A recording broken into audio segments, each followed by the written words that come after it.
ጤና ይስጥልን የከበረ ሰላምታችን በመላው ዓለም ሆናችሁ ቃል ስፖርት ዩቲዩብ ቻናላችንን ለምትከታተሉ ውድ አድማጮቻችን ሁሉ ይድረስ ብለናል። ከእናንተ ከሆነው ቃል ስፖርት ዩቲዩብ ቻናል ለዚህም ሰዓት መርጠን ያሰናዳላችሁን ስፖርታዊ ጥንቅሮች በቅደም ተከተል እንደ ሁልጊዜው እያጋርናችሁ ቆይታ የምናደርግ ይሆናል።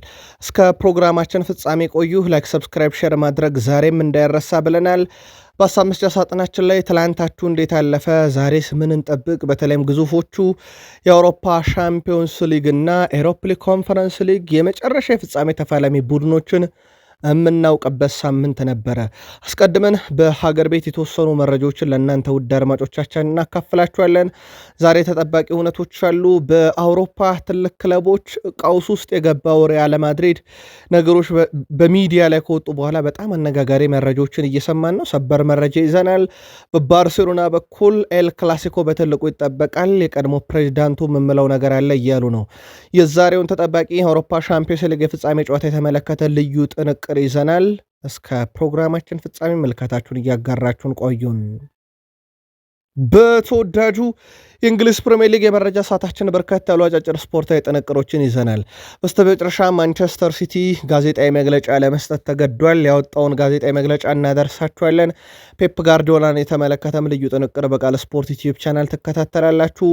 ቼልሲ ቤት ወቅታዊ ጉዳይ፣ ቀጣዩ አሰልጣኝ ማን ነውና የአውሮፓ ሻምፒዮንስ ሊግን በምን አይነት ታምር ትኬት ሊቆርጥ ይችላል፣ የኦፕታን ለየት ያለ ጥንቅር ይዘናል። የቡድኑ ወሳኝና ቁልፍ ተጫዋቾች የተመለከተ ልዩ ጥንቅር በቃል ስፖርት ዩቲዩብ ቻናል ይዳሰሳል። ከሊቨርፑል ጋር በተያያዘ የዝውውር ጉዳዮች ናቸው በስፋት በቃል ስፖርት ዩቲዩብ ቻናል በመረጃ ሰዓታችን የያዝ ነው። ከክለቡ የሚወጡ ተጫዋቾችን ወደ ክለቡ የሚወጡ ተጫዋቾችን የተመለከተ በጣም ሰፊ ጥንቅሮችን ይዘናል። የቡድን ዜናም እንደ ሁልጊዜው ሊቨርፑልያን አብራችሁን ከቆያችሁ ትከታተሉታላችሁ።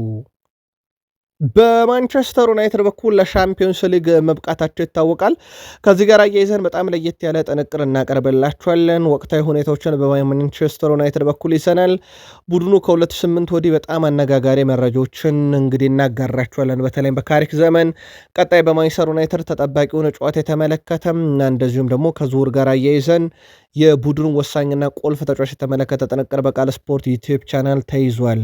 እነሆ አርሰናል ከ20 ዓመት ከሁለት አስርተ ዓመታት በኋላ በሚኬል አርቴታ እየተመራ ለአውሮፓ ሻምፒዮንስ ሊግ የፍጻሜ ጨዋታ ደርሷል። ወደ ቃል ስፖርት ዩቲዩብ ቻናል ቤተሰቦቻችን 35ኛው ደቂቃ ላይ ምን ሊደረግ እንደነበረ ትንሽ ፈገግ የሚያደርግ መረጃ እንነግራችኋለን። አርሰናል ሚኬል አርቴታ ደጋፊው ተጫዋቾቹን እንዳሰሳለን። ሌጀንዶች ምን እያሉ ነው? አርሰናል ልክ ኦፕታ እንዳለው ፍጻሜ ደርሷል። ያ ብቻ አይደለም ውድ ቤተሰቦቻችን፣ የራፊኒያ ቃል ይፈጸም ዘንድ በግማሽ ፍጻሜ ትሰናበታላችሁ ያሏቸው አትሌቲኮ ማድሪድ ሲሰናበቱ እነ ግሪዝማን እና እነ ዩሊያን አልቫሬዝ አሳዛኝ ተሰናባቾች ናቸው። በጣም ሰፊና ጥልቅ የሆነ መረጃ በዚህ ጉዳይ ላይ በቃል ስፖርት ዩቲዩብ ቻናል በዩቲዩብ ገጻችን ይዘናል። ላይክ ካረጋችሁን በቂ ነው። ሀሳብ አስተያየታችሁን ግን እንሻለን። በመረጃ ሰዓታችን ቆይታ ካረጋችሁ እነኝና ሌሎችንም ትከታተላላችሁ። በድጋሚ መልካም ቆይታ ተመኘን። በሀገር ቤት እንጀምር። የኢትዮጵያ ፕሪሚየር ሊግ 30ኛ ሳምንት መርሃ ግብሮች ቀጥለው ሲካሄዱ አንድ ውጤት በይደር የቆየን ብለን ነበር። የሽረ ምድረገነትና ኢትዮ ኤሌክትሪክ አንተነህ ተስፋዬ አንደኛው ደቂቃ ላይ ባስቆጠረው ግብ ሽረ ምድረገነት ጨዋታውን 1-0 በሆነ ውጤት ድል ማድረግ ችሏል። በውጤቱ መሰረት ሽረ ምድረገነት 33 ነጥብ ላይ ሲደርስ 18ኛ ነው በጊዜነት። ኢትዮ ኤሌክትሪክ በ42 ነጥብ 6ኛ ደረጃ ላይ እንዳለ ይታወቃል። ቅዳሜ አዳማ ከተማ ከምድረገነት ሽረ፣ እሁድ ኢትዮ ኤሌክትሪክ ከፋሲል ከነማ ይጫወታሉ። በኢትዮጵያ ፕሪሚየር ሊግ 30ኛ ሳምንት የመጨረሻ 3 ጨዋታዎችን ዛሬ እንመለከታለን። ሲዳማ ቡና ከኢትዮጵያ መድን አዲስ አበባ ስቴዲየም ላይ፣ እንዲሁም አዳማ ሳይንስና ቴክኖሎጂ ዩኒቨርሲቲ ስቴዲየም ላይ ደግሞ ፋሲል ከነማ ከባህር ዳር ከተማና ወልዋሎ አዲግራት ዩኒቨርሲቲ ከነገሌ አርሲ እንደዚሁ ጨዋታቸውን የሚያከናውኑ ይሆናል። ዛሬ ትኩረት ከሚስቡና ከሚጠበቁ ጨዋታዎች አንደኛው በአሊያንዝ አሬና በባየር ሙኒክና በፓሪስ ሰን ዠርሜን መካከል የሚደረገው መርሃ ግብር ነው። ይህ ጨዋታ ውድ ቤተሰቦቻችን የመጀመሪያ ዙር ጨዋታ በፓርክ ደ ፕሪንስ ፓሪስ ሰን ዠርሜን 5-4 በሆነ ውጤት አሸንፎ በጣም አነጋጋሪ የነበረ ጨዋታ እንደነበረ ይታወቃል። ምናልባት ያንን አይነት ካርበን ኮፒ ጨዋታ ዛሬ ላይ ይጠበቅ ይችላል። ከዚህ ጨዋታ ጋር በተያያዘ ሰፋ ያለ ትንታኔም በቃል ስፖርት ዩቲዩብ ቻናል በዚህ የመረጃ ክፍላችን አካተናል። የአርሰናል የፍጻሜ ተፋላሚ የሚሆነው ፓሪስ ሰን ዠርሜን የመጀመሪያውን ዙር እየመራ ያለው ወይንስ ውጤት ለመቀልበስ በገዛ ሜዳው ጨዋታ የሚያደርገው ባየር ሙኒክ፣ የቪንሰንት ኮምፓኒ ወይንስ የሉዊስ ኤንሪኬ ልጆች? ምልከታችሁን እያጋራችሁን አብራችሁን ቆዩን። አጫጭር ስፖርታዊ መረጃዎችን እናስቀድም። ኬሊያን ምባፔ ከቡድኑ እየተገለለ ያለበት መንገድ ፍጹም ከታሰበው በላይ ነው ይለናል ሌኪፕ በመረጃው። ሌኪፕ እንዳመለከተው ከሆነ በተለይም ቡድኑ በፈረንሳይ ተጫዋቾችና በሌሎች ተጫዋቾች በጣም ክፍፍሉ በስቷል። የኬሊያን ምባፔ ደግሞ ፍጹም የተለየ ነው። ከቡድኑ ጋር ያለው ቀረቤታ ሞር ከፈረንሳይ ተጫዋቾች ጋር ነው እያለ ነው ሌኪፕ። ተጫዋቹ በተለይም በቅርብ ሳምንታት ውስጥ ያደረጋቸው አንዳንድ ነገሮች ደግሞ ለዚህም እንደ ምክንያት እየተወሰደ ይገኛል። ክለቡ ከሰሞኑ በነበረው አንድ ስብሰባ ላይ 40 ደቂቃዎችን ዘግይቶ መምጣቱ፣ ቅጣት አለመቀጣቱ፣ በተጨማሪም ደግሞ በኤስፓኞል ጨዋታ ላይ 12 ደቂቃ ዘግይቶ መገኘቱን ጨምሮ ክለቡ እሱ ላይ ያልወሰደው እርምጃ በክለቡ ውስጥ እንግዲህ ክፍፍሎችንም ለመፍጠር እንደ ምክንያት እየተወሰደ ይገኛል። ታዲያ ውድ ቤተሰቦቻችን በማህበራዊ ሚዲያ ላይ እየተደረገ ባለው ኬሊያን ምባፔ ሆይ ክለባችን ይልቀቅልን የሚል የፊርማ ማሰባሰብ ሂደት 200,000 እንዲሞላ ነበረ። ይህን መረጃ በቃል ስፖርት ዩቲዩብ ቻናል ለእናንተ እስካደረስንበት ሰዓት ድረስ ከ139,878 በላይ ፊርማዎች እንደተሰበሰቡ ማረጋገጥ ችለናል።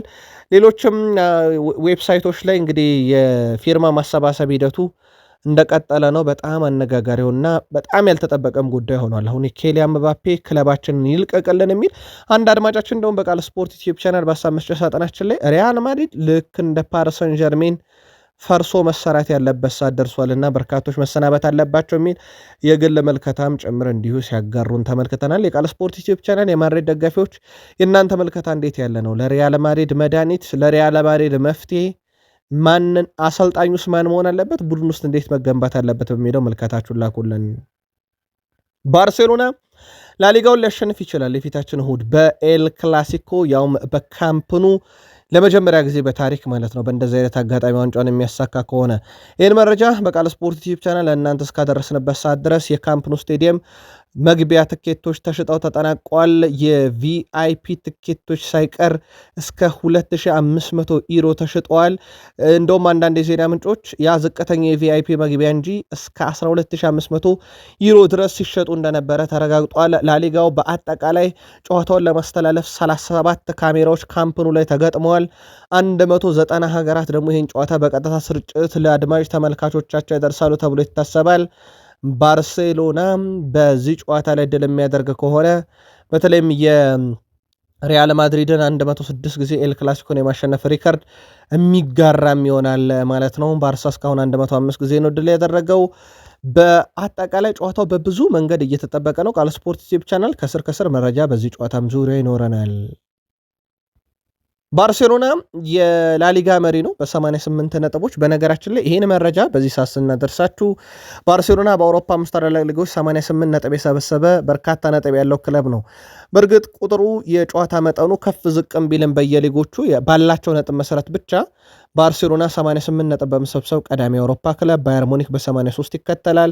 ኢንተር በ82 ሶስተኛ ሻምፒዮን እንደሆኑ ይታወቃል። ባየር ሙኒክም ኢንተርም፣ ሪያል ማድሪድ በ77 አራተኛ፣ አርሰናል በ76 አምስተኛ፣ ሲቲ አርሰናል በ76 አምስተኛ፣ ሲቲ በ71 ስድስተኛ፣ ፒኤስጂ በ77ኛ፣ ናፖሊ በ70 በግብ ክፍያ ልዩነት 8ኛ፣ ቪላሪያል በ68 9ኛ፣ ሚላን በ67 ነጥብ 10ኛ ነው። እንዳልኳችሁ ግን የጨዋታ ልዩነቶች ሊኖሩ ይችላሉ። ባላቸው ነጥብ መሰረት ባርሴሎና አሁንም ይመራል። ምናልባት እዛው ባርሴሎና ቤት አንድ መረጃ ልናነሳ ወደድን።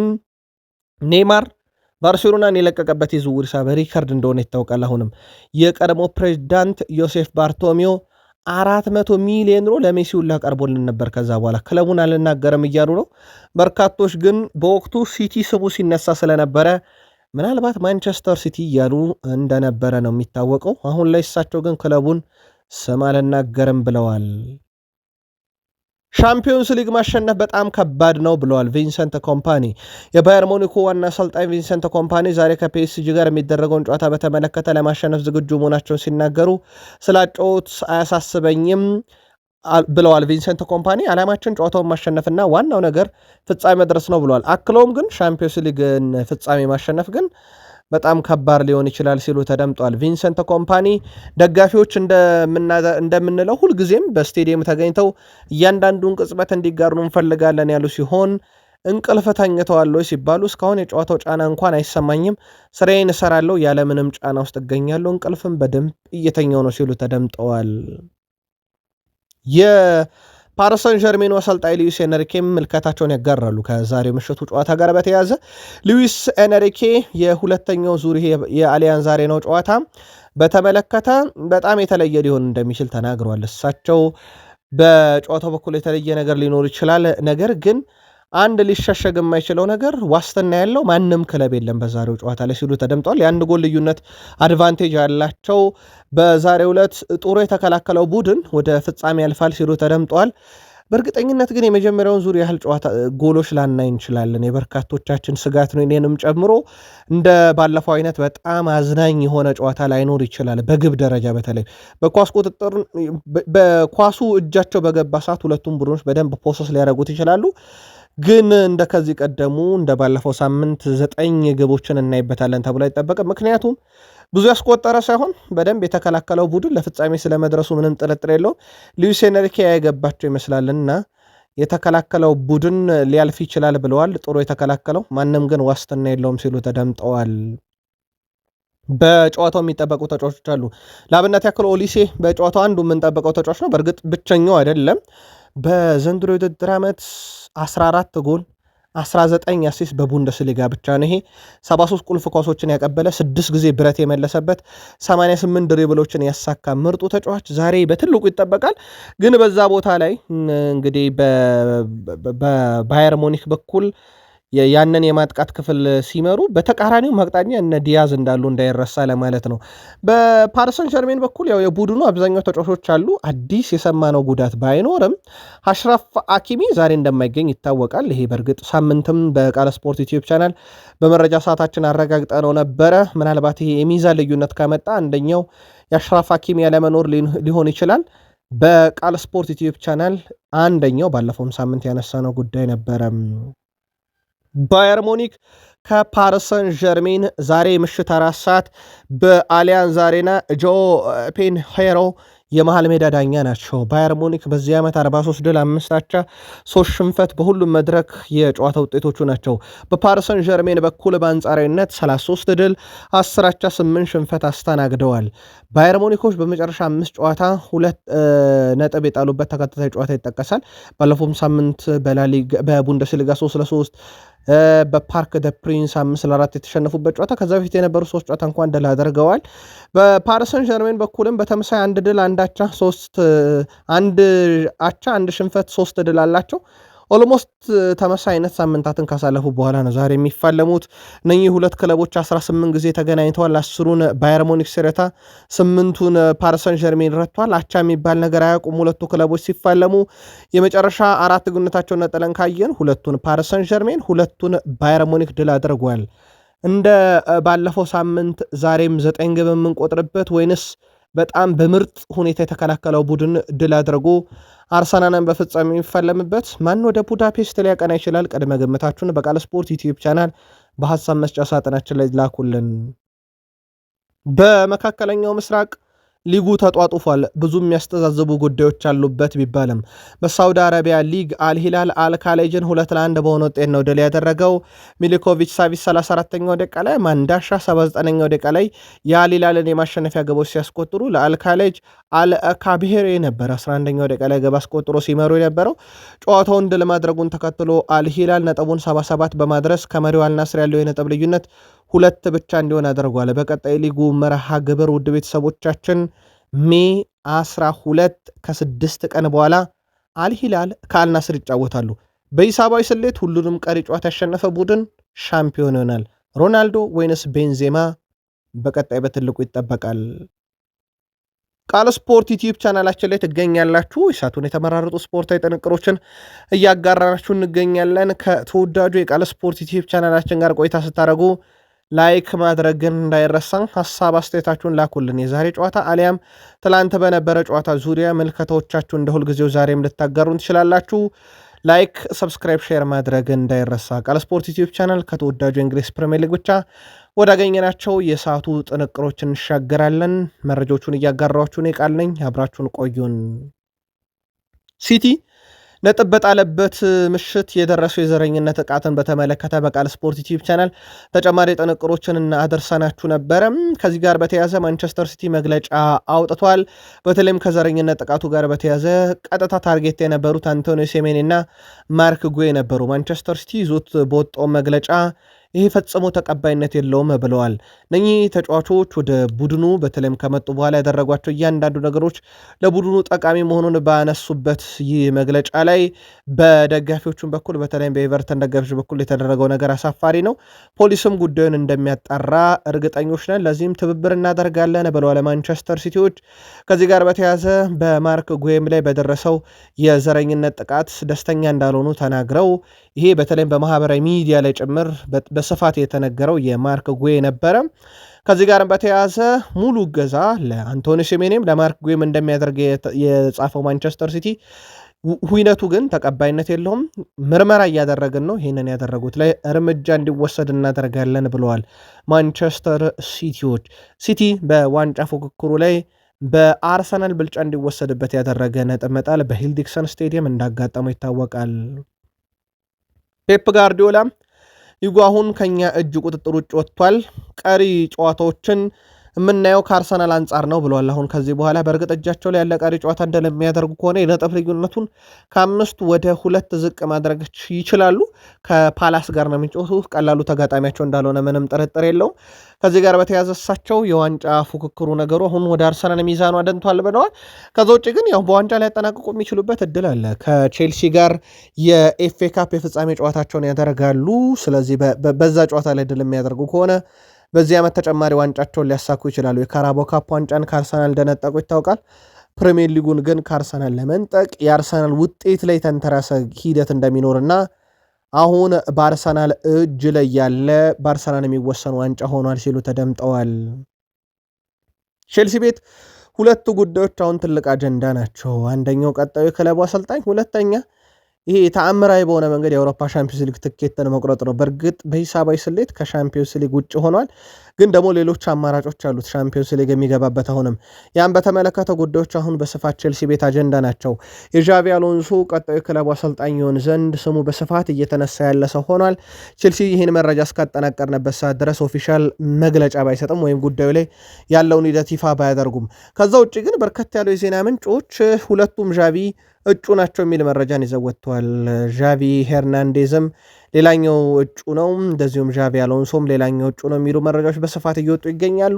ግን አሁንም ብቸኞቹ አይደሉም። ቼልሲን ሊያድን ሊያክም፣ ቼልሲን ወደ ቀደመ ክብሩ የሚመልስ በተለይም እንደ ዘመነ አብርሃሞቪች አይነት ቡድን የሚያደርግላቸው ይፈልጋሉ ቼልሲያን። በእርግጥ ቼልሲያን ለዚህ መድኃኒት ያሉት ከአሰልጣኝ ይልቅ የክለቡ አዲሶቹ ባለቤቶች ክለቡን እንዲለቁላቸው መሆኑ ይታወቃል። ቼልሲ በሂሳባዊ ስሌት 5ኛ ሆኖ አይጨርስም። ስለዚህ የአውሮፓ ሻምፒዮንስ ሊግ ትኬትን መቁረጥ ለቼልሲ በቀጥታ በደረጃ ሰንጠረዡ የሚሆን አይደለም። ይልቁንስ በቃል ስፖርት ዩቲዩብ ቻናል አንድ አድማጫችን የላከልንን በደንብ እናብራራው። አስቶን ቪላ ኤሮፕ ሊግን ስለበላ 6ኛ ያለው ክለብ አይሳተፍም። ያ ይሆን ዘንድ አስቶን ቪላ ኤሮፕ ሊግን በልቶ 6ኛ የሚወጣው ቡድን ሻምፒዮንስ ሊግ ትኬትን ይቆርጥ ዘንድ አስቶን ቪላ በራሱ 5ኛ ሆኖ መጨረስ አለበት። ኤሮፕ ሊግንም አንስቶ 5ኛ ሆኖ ሲጨርስ ነው አንድ ደረጃ የሚንሸራተተው አስቶን ቪላ እና ለቀጣዩ ቡድን ለቆ በኤሮፕ ሊግ አማካኝነት ትኬቱን የሚቆርጠው።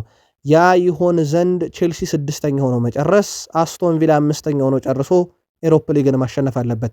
ታዲያ ኦፕታ ይህ ይሆናል ወይ ተብሎ ተጠይቆ ነበረ። ለዚህ ኦፕታ 60% አስቶን ቪላ 4ኛ ሆኖ መጨረስ ይችላል። ስለዚህ ይሄ 5ኛ ሆኖ መጨረስ ይችላል። ስለዚህ አንደኛው የቼልሲ መግቢያ መንገድ ይሳካል በኦፕታ መሰረት።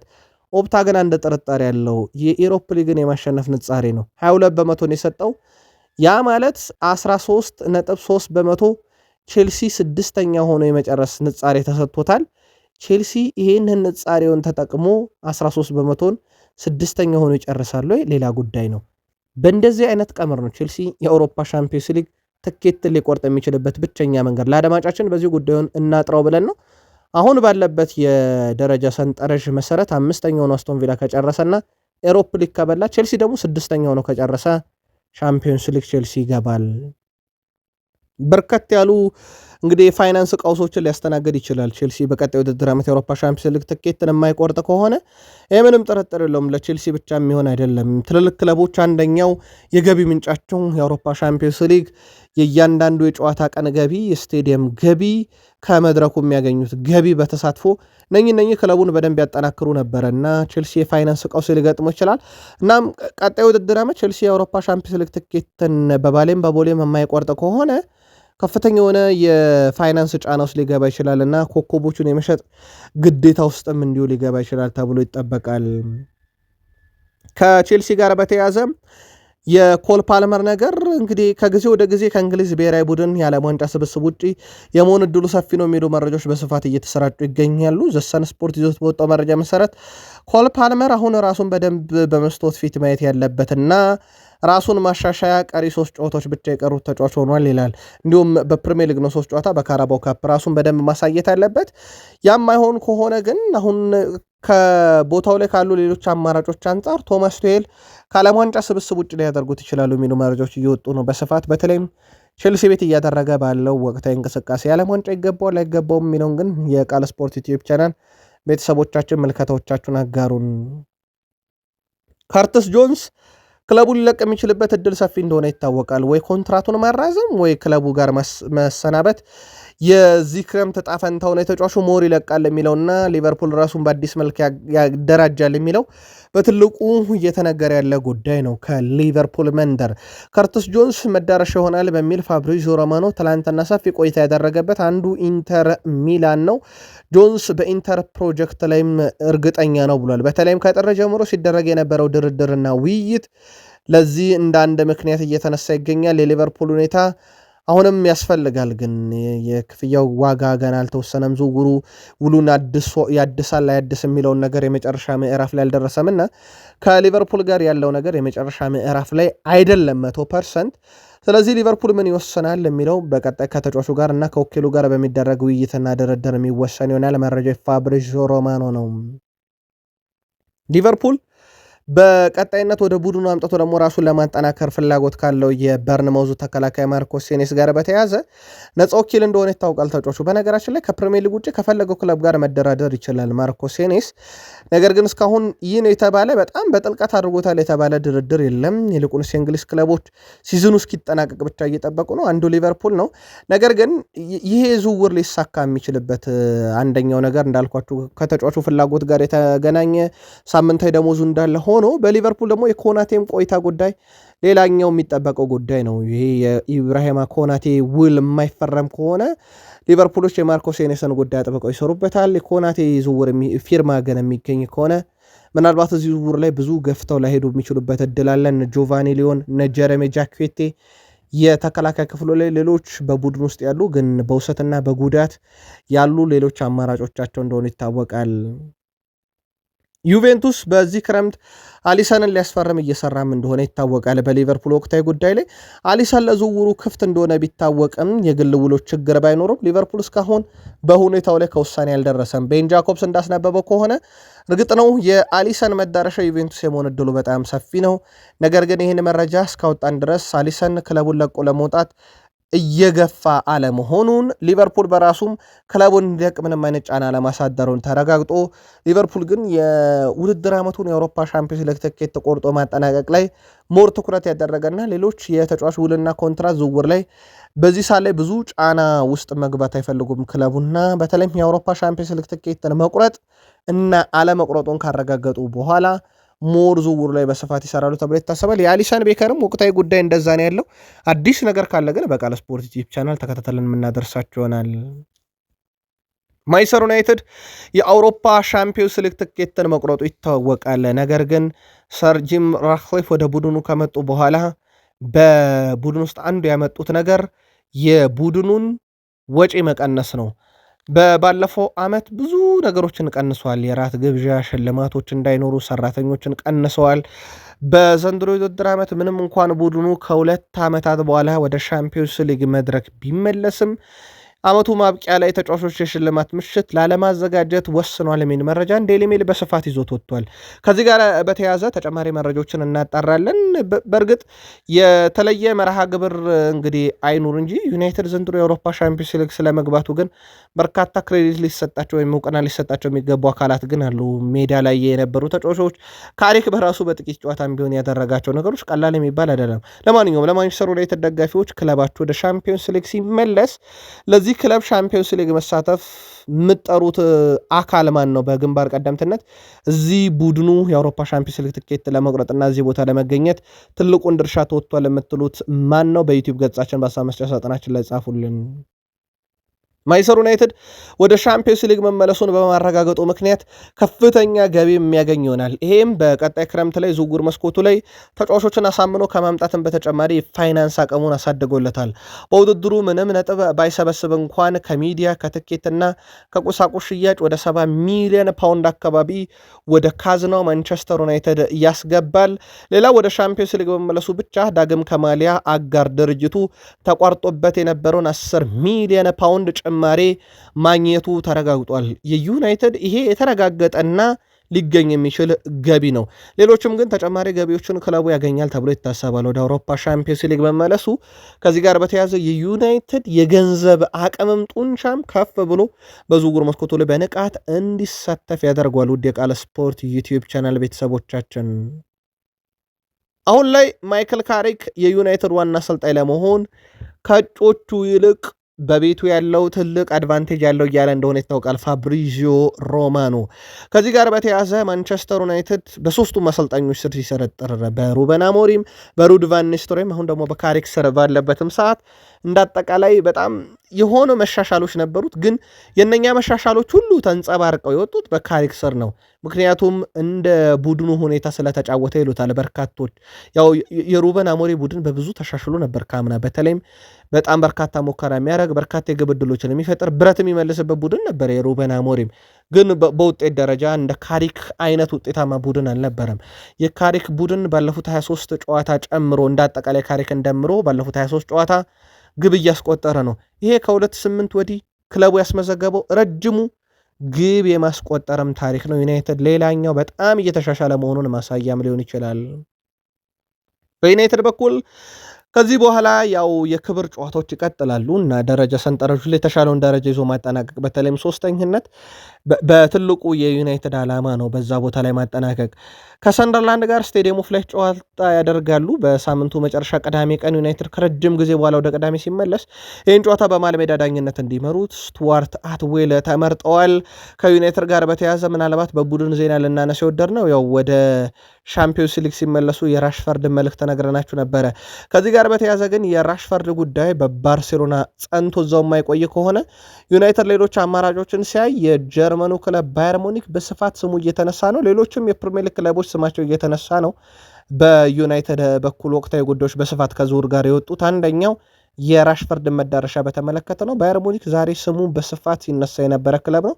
ትላንትና ደግሞ እሱ ራሱ ለክለቡ እንኳን ደስ ያላቸው ወደ ሻምፒዮንስ ሊግ ስለተመለሳቸው ማለቱ ይታወቃል። ብሩኖ ፈርናንዴዝ በማንቸስተር ዩናይትድ በርካታ ክብረ ወሰኖችን አሻሽሏል። በቀጣይ ደግሞ በሌሎች ተጫዋቾች የተያዙ ክብረ ወሰኖችን ለማሻሻል እየተጫወተ ነው። አንዱ የአሲስት ጉዳይ ነው።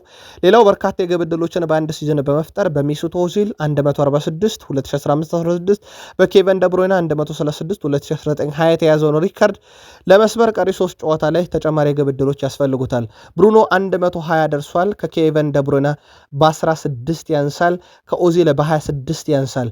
በጣም ሰፊ ቁጥሮች ናቸው። በየ3 ጨዋታ በአማካኝ ከ12 በላይ የግብ ዕድሎችን መፍጠር ይኖርበታል ቢያንስ አንደኛ ለመሆንና ያሳካዋል አያሳካው የሚለውን በቀጣይ ይጠበቃል። ተጨማሪ አንድ መረጃ ለማከል የእንግሊዝ ኤፍኤ ወጣቶች የኤፍኤ ካፕ የፍጻሜ ጨዋታ ማንቸስተር ደርቢ ጨዋታ ነው። በነገራችን ላይ ይህ ጨዋታ ሜይ 14 እንዲደረግ ፕሮግራም ተይዞለታል። ከ8 ቀን በኋላ ምሽት 3 ሰዓት ላይ መርሃ ግብሩ የሚካሄደው በጆይ ስቴዲየም ሲሆን ከ7,000 በላይ ተመልካች የመያዝ ግን አቅም የለውም ተብሏል። ስቴዲየሙ እነሆ አርሰናል ከሁለት አስርታት ከ20 ዓመት በኋላ በግዙፉ መድረክ የአውሮፓ ሻምፒዮንስ ሊግ የፍጻሜ ተፋላሚ ሆኖ ከፓርክ ደ ፕሪንሱ ምሽት በኋላ ወደ ቡዳፔስት ያቀና ዘንድ ነሆ የሚኬል አርቴታ ሰራዊት በቡካዮ ሳካ 45ኛ ደቂቃ በኤምሬትስ ባስቆጠሯት ብቸኛ ግብ በድምር ውጤት ውድ የቃል ስፖርት ዩቲዩብ ቻናል ቤተሰቦቻችን አትሌቲኮ ማድሪድ 2-1 አሸንፈው ወደ ቡዳፔስት አቀንተዋል።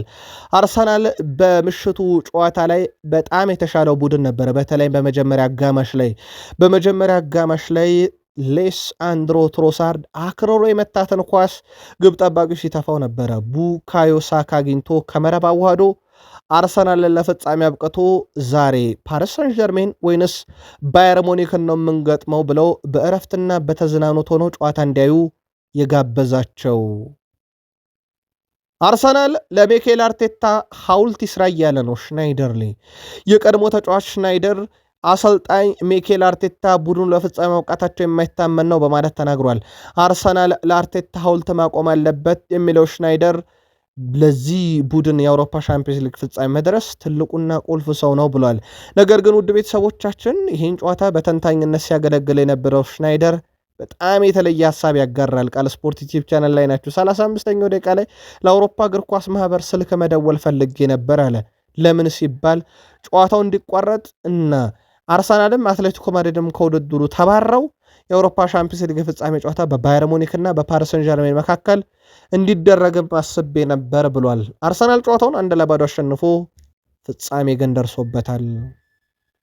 መጨረሻው አስደሳች እንደሚሆን ተስፋ አደርጋለሁ ሲል ተደምጧል። ቡካዮ ሳካ የአርሰናል የማሸነፊያ ግብ ያስቆጠረው ቡካዮ ሳካ ቡድኑ ያሳካው ነገር ትልቅ ትርጉም እንዳለው ገልጿል።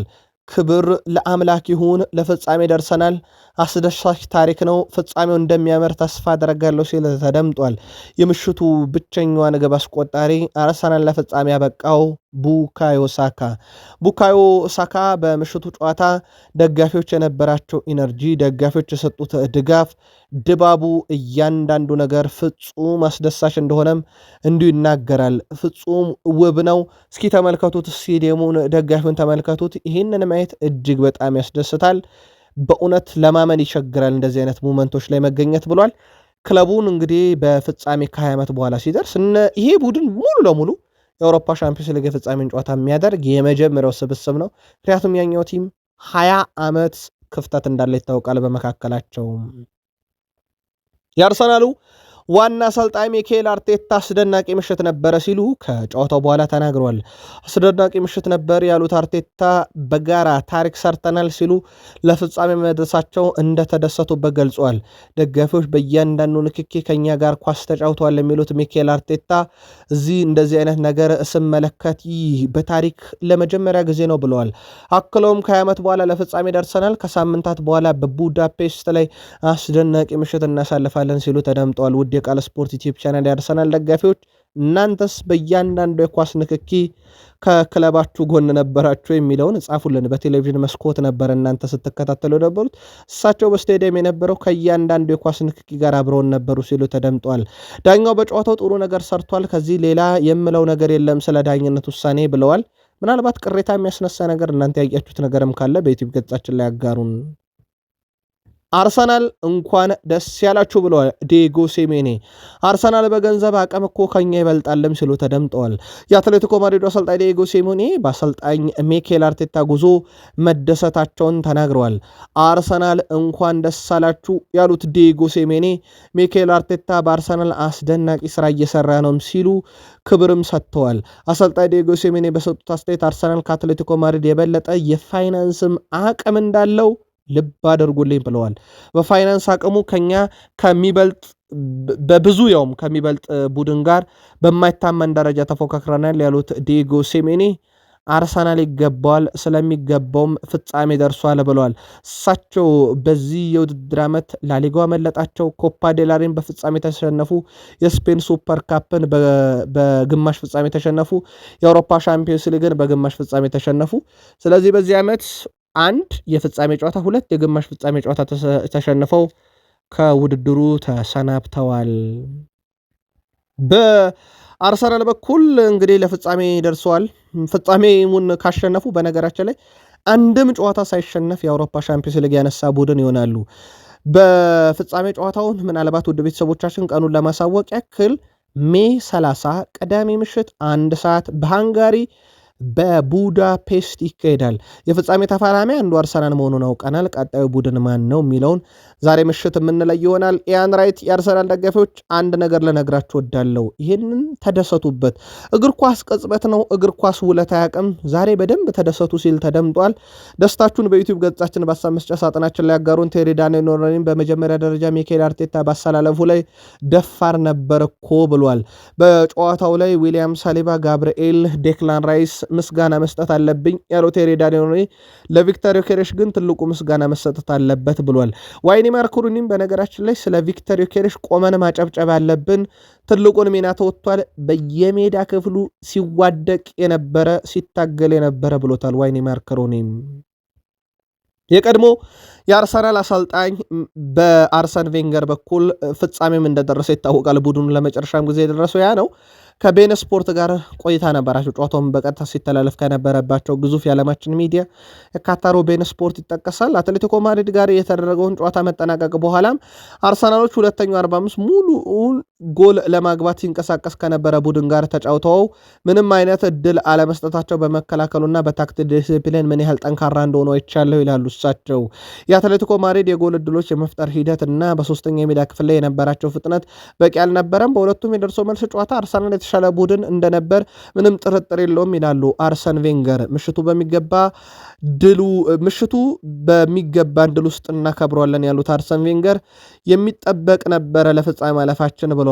አሁን ይላሉ እሳቸው አሁን የቀረው ነገር ፍጻሜ ደርሰናል፣ ዋንጫውን ማሸነፍ ነው፣ ደግሞ ይገባናል እያሉ ይገኛሉ አርሰን ቬንገር።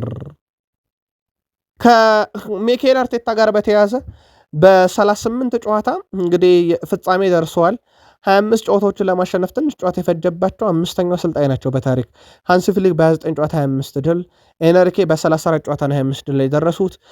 ሃይንኪስ በ36 ጨዋታ 25 አሸነፉ። ዚዳን በ37 ጨዋታ 25 አሸነፈ። አርቴታ በ38 ጨዋታ 25 ድል። ፈጣኑ አምስተኛው አሰልጣኝ ሚኬል አርቴታ በዚህ ውድድር ዓመት 11 ድል 3 አቻ ያለምንም ሽንፈት ፍጻሜ ያደረሱት ቡድኑን። ይሄ ለሳቸው ትልቅ ክሬዲት እንዲገባ ያደረገ ነው። ዳቪድ ሪያም የዚህ ቡድን አንድነት መሰረቱ፣ ሁሉ ነገሩ በጣም አስገራሚ ነው።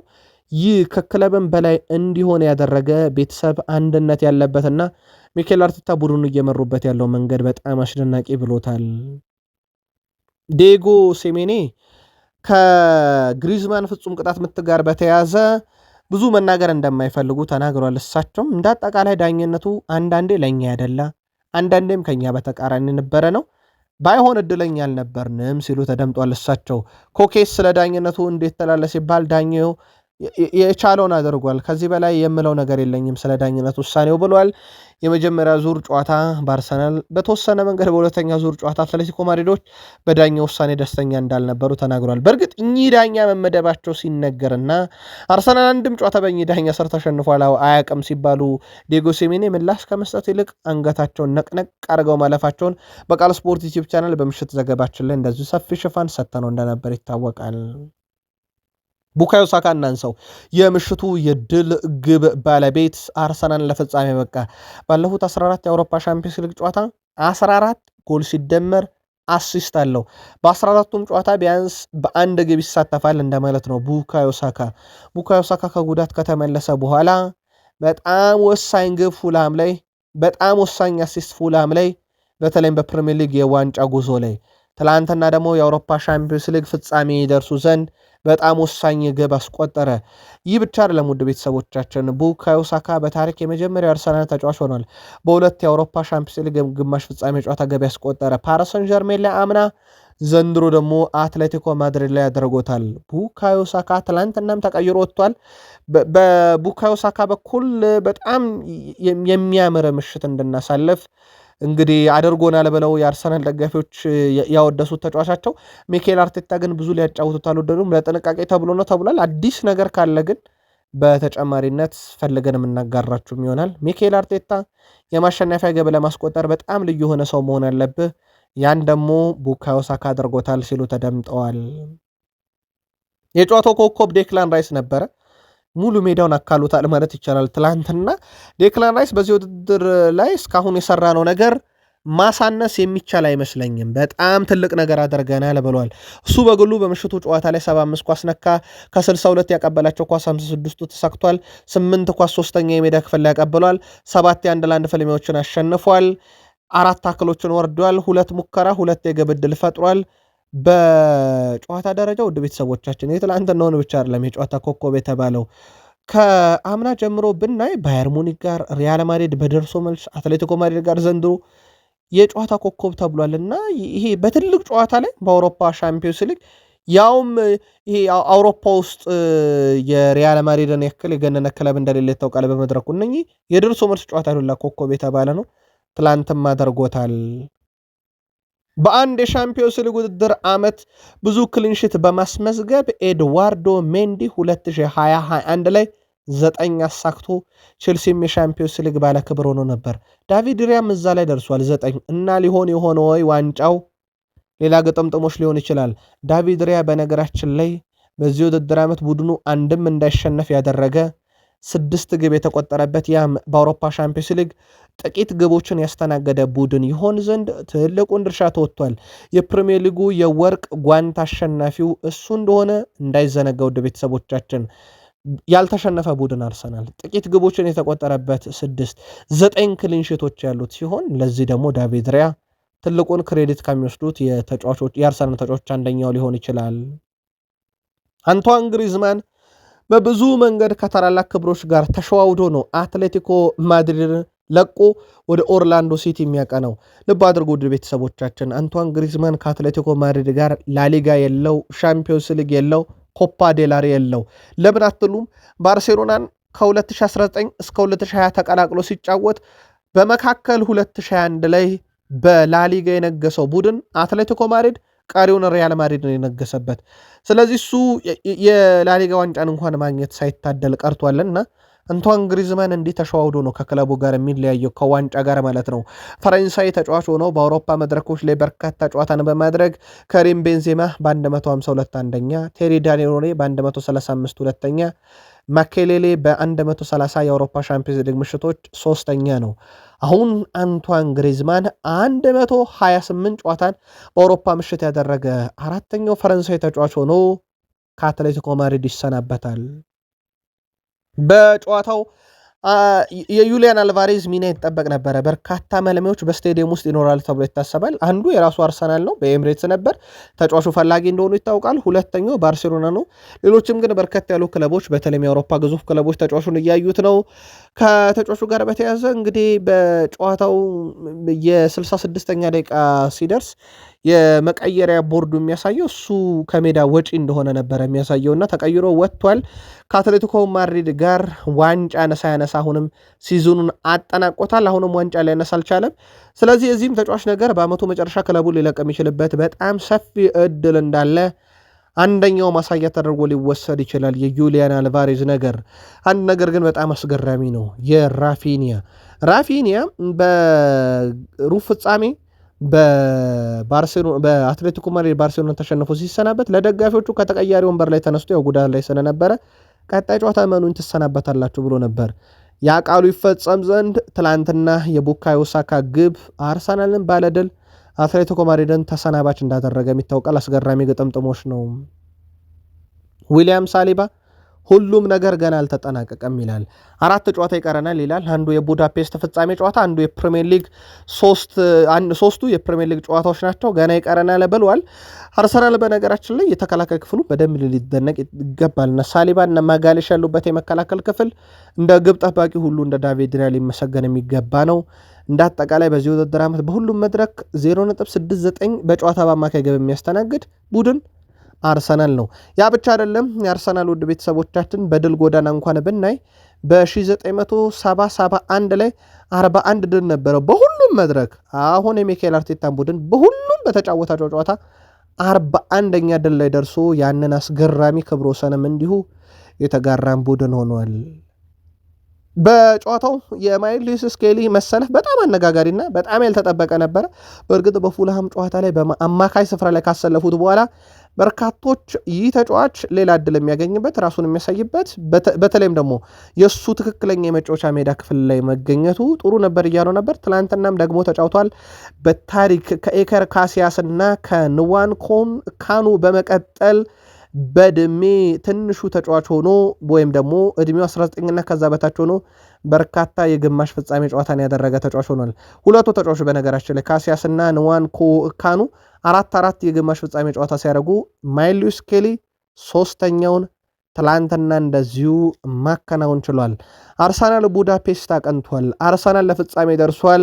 ዛሬ በአሊያንዝ አሬና ፓሪስ ሰን ዠርሜን ወይንስ ባየር ሙኒክ የሚለው የሚለይ ይሆናል። ጨዋታው ምሽት 4 ሰዓት ይደረጋል። የመጀመሪያ ዙር ጨዋታ ፓሪስ ሰን ዠርሜን በአንድ ግብ ልዩነት 5-4 አሸንፎ እየመራ ነው። ማን ለፍጻሜ በቃል ማን የአርሰናል ተፋላሚ ሊሆን ይችላል? በቃል ስፖርት ዩቲዩብ ቻናል ግምታችሁን ላኩልን። ምናልባት የቡድን ዜና ማንሳት ካለብን ፖርቶ ከአርሰናል በውሰት ያገኘውን ጃኮብ ኪዮርን በቋሚ ዝውውር ለማስቀረት አብዛኛው ነገር ተጠናቋል። 17 ሚሊዮን ዩሮ ሲደመር 5 ሚሊዮን ዩሮ አርሰናል አጠቃላይ ከዝውውሩ ያገኛል ተብሎ የሚጠበቀው ዝውውር ነው። ምናልባት በዝውውር ጉዳይ ላይ መረጃ እናደርስ ብለን ነው። በእርግጥ የአርሰናል ደጋፊዎች ዛሬ ከክለባቸው ድል ከክለባቸው ፍጻሜ መድረስ ፈንጠዝያ በላይ ሌላ ነገር ያስደስቷል ተብሎ አይታሰብም። የአርሰናል ደጋፊ 20 ዓመት የጠበቀው የአውሮፓ ሻምፒዮንስ ሊግ አሁን እጁ ይገባ ዘንድ በፍጻሜ ደረጃ የደረሰ ነው። ያኔ እጁ ደግሞ ለመጀመሪያ ጊዜ ይገባ ዘንድ ሜይ 30ን ይጠብቃል። ውድ ቤተሰቦቻችን ጨዋታ መመልከት ካሻችሁ ከዛሬው የአሊያንዝ አሬና የፓሪስ ሰን ዠርሜን እና የባየር ሙኒክ ጨዋታ በተጨማሪ በሀገር ቤት ሲዳማ ቡና ከኢትዮጵያ መድን ቀን 9 ሰዓት ላይ በፋሲል ከነማ እና ባህር ዳር ከተማም እንዲሁም የሚደረገው ጨዋታ ቀን 9 ሰዓት ላይ ወልዋሎ ዓዲግራት ዩኒቨርሲቲ ከነገሌ አርሲ አመሻሽ 12 ሰዓት ይደረጋል። በኦቢኤን ጨዋታዎቹን በቀጥታ ስርጭት መከታተል ትችላላችሁ። የአሁኑ ስርጭት እዚህ ጋር እኛ እንቋጫለን። ላይክ፣ ሰብስክራይብ፣ ሼር ስላደረጋችሁን አመስጋኝነን። መልካም ቀን